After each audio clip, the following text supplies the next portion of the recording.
Sir. Ma'am, tumawag ako para mag-reschedule. Ilang oras silang naghintay.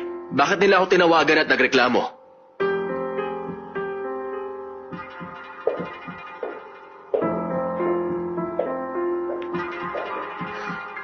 Sorry, sir. Baka nakalimutan ko lang.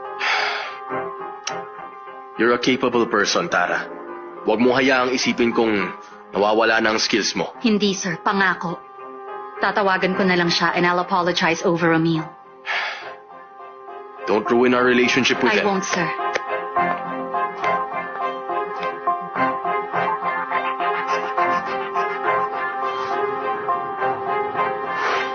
Rita, ilagay mo yung document sa office. I-cancel mo ang meeting ko sa client.